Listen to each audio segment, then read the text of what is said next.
If you follow Super Smash Bros. Melee at all, there's a very high chance you've heard of the Five Gods. If you don't, they were five players so far ahead of the rest of the competition from around 2009 to 2015, with the five gods in question being Mewtwo King, Mango, Armada, Hungrybox, and Dr. Peepee. Over time, as new talent like Leffen and Plup would begin to topple the gods, they gradually quit one by one. Today, only two of the gods remain in Mango and H-Box, possibly the two greatest players of all time.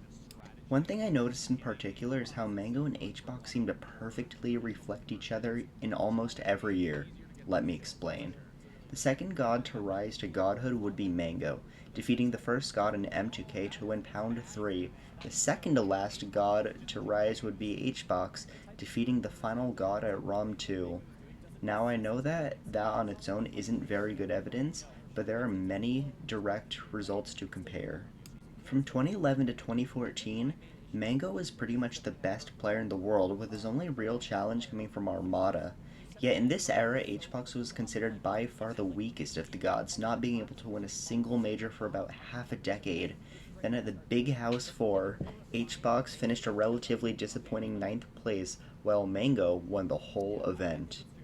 Then in 2015, while H-Box started doing much better, ultimately becoming the second best player in the world, Mango's results suddenly got considerably worse.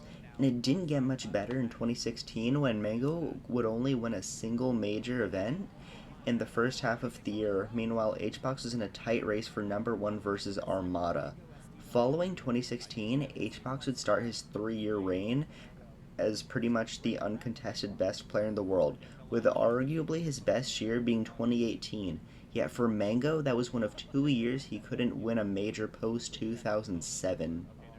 I know this may still seem far-fetched, but then COVID hits and suddenly Mango is vying for the title of best player with Zayn. Meanwhile, H-Box is losing to completely random players such as Harry Poggers. Even in recent tournaments, the results just seem to line up. At Supernova, Mango won by double eliminating Cody, while H-Box got double eliminated by Cody. At Wavelength, Mango seemed to be playing worse than he has in years, but Mango looked like a completely different player, playing out of his mind and almost taking the whole event over the best player in the world. Now, with as much evidence as there is for this theory, there is also some evidence that goes against it. In 2010, H-Box would be ranked first, pretty much putting in everything he had that year, while Mango was ranked second since he was sandbagging most of the year.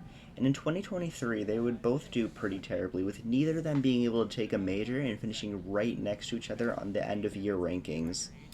Even with the evidence that goes against this theory, only 2 out of 15 years being outliers seems pretty damn reasonable. So that's the theory. One of them does bad, the other does really well. Thanks for watching to the end, and please subscribe if you haven't already, as it would really help me. Goodbye.